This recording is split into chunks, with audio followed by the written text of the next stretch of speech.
าง OpenCore เนี่ยได้มีอัปเดตเวอร์ชัน 2.3.0 ออกมาพร้อมๆกับทาง Apple ที่ได้ปล่อยอัปเดต Sequoia 15.4 ออกมาซึ่งใครหลายๆคนที่ใช้ OpenCore ในเครื่อง Mac รุ่นเก่าๆนะครับก็คงจะเห็นอัปเดตตรงนี้แล้วคลิปนี้เราจะทดลองให้เพื่อนๆทราบกันก่อนว่าอัปเดตในชุดนี้ติดตั้งแล้วผ่านหรือไม่ผ่านนะครับหรือว่ามีปัญหาอะไรกับตัวเครื่องซึ่งจะทำให้อุปกรณ์บางตัวใช้ได้หรือใช้ไม่ได้ติดตามเนื้อหาในคลิปนี้ได้เลยครับเดิมที OpenCore จะมีปัญหากับ CPU Intel ที่ใช้รหัส Broadwell ซึ่งก็คือ CPU Intel Gen 5 ในอัปเดตนี้ได้รับการแก้ปัญหาแล้วครับส่วนเครื่อง Mac ใครที่มีปัญหากับการใช้ Touch ID ในอัปเดตนี้ก็มีการแก้ปัญหาชิป T1 ซึ่งใช้สำหรับเรื่องนี้ด้วยเช่นกันสุดท้ายข่าวดีของคนที่ใช้กราฟิก Intel ซีรีส์ 3000 และ Nvidia GeForce ซีรีส์ 300 400 และ 500 รวมถึง AMD Radeon HD 6000 ซึ่งก่อนหน้านี้ OpenCore มีปัญหาเกี่ยวกับการกระตุกของภาพการแสดงผลที่ผิดเพี้ยนในอัปเดตนี้ได้รับการแก้ไขทั้งหมดครับ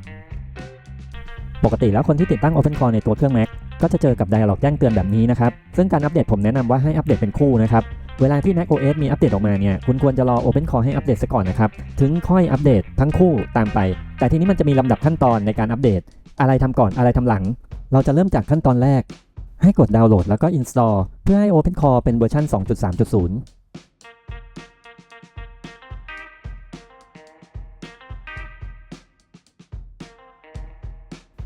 จากนั้นเราต้องแพดไปที่ root volume ตรงนี้ค่อนข้างสำคัญนะครับให้เราเลือก disk แล้วก็ partition ให้ถูกตัวซึ่งมันจะต้องเป็น partition ที่เราใช้ boot macOS ขึ้นมา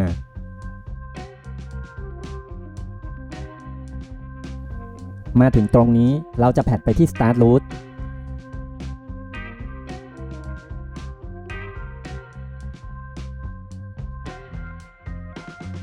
รายงานที่ปรากฏออกมาตรงนี้ให้ดูดีๆอย่าให้มี error นะครับถ้าตรวจสอบแล้วไม่มี error ก็ให้เรากด reboot เครื่องไปครับหลังจาก reboot เครื่องมาแล้วตอนนี้ OpenCore ในตัวเครื่องก็จะเป็นเวอร์ชัน 2.3.0 นะครับ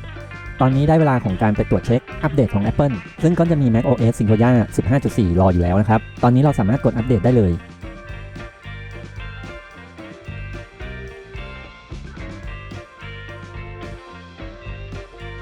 ในระหว่างที่ macOS กำลังอัปเดตเวอร์ชันใหม่อยู่ตรงนี้จะต้องมี Dialog ของ OpenCore ปรากฏขึ้นมานะครับนั่นหมายถึง OpenCore 2.3.0 รับรู้ว่ามีการอัปเดตซึ่งจะเห็นว่าใน Dialog เนี่ย OpenCore แจ้งให้ทราบว่าเป็น macOS เวอร์ชัน 15.4 นะครับแต่ถ้าหากคุณไม่มี Dialog นี้เกิดขึ้นคุณอาจจะต้องเริ่มต้นกระบวนการใหม่ทั้งหมดเลยนะครับเพราะอาจจะเป็นไปได้ว่าการรีบูตใหม่อีกครั้งหนึ่งอาจจะทำให้เกิดปัญหาขึ้นกับเครื่องก็ได้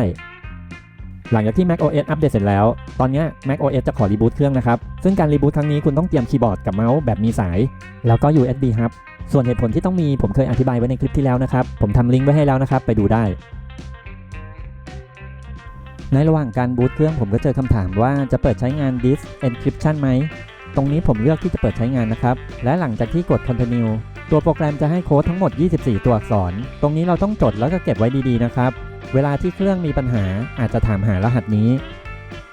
เมื่อเห็น Dialog Software Update Complete ก็แสดงว่าตอนนี้เราทำการอัปเดตสำเร็จแล้วนะครับพอกลับเข้ามาใน Sequoia OpenCore จะต้องขออนุญาตแพดอีกครั้งหนึ่งนะครับซึ่งตอนนี้เครื่องของเราจะทำงานช้าไปหมดนะครับไม่ต้องตกใจนะครับและหลังจากที่ OpenCore แพดเสร็จแล้วจะขอรีบูตครั้งหนึ่งเมื่อรีบูตเสร็จแล้วเครื่องของเราจะกลับมาสู่สภาพปกติแล้วก็ใช้งานได้อย่างราบรื่นครับซึ่งตรงนี้ผมเช็คทั้งหมดแล้วนะครับทั้ง Wi-Fi แล้วก็บลูทูธและกราฟิกก็สามารถใช้งานได้ตามปกติไม่มีปัญหาอะไรเลยครับและตอนนี้เราสามารถที่จะปลดคีย์บอร์ดเมาส์แบบไร้สายแล้วก็ USB Hub ออกทั้งหมดได้แล้วนะครับแล้วก็ใช้ Magic Keyboard กับ Magic Mouse ได้ตามปกติเป็นยังไงบ้างครับสำหรับเพื่อนๆที่ทำตามมาจนถึงตรงนี้มีปัญหากันบ้างหรือเปล่าถ้ามีปัญหาโพสต์ลงมาข้างล่างถามได้นะครับวันนี้ลาไปก่อนครับสวัสดีครับ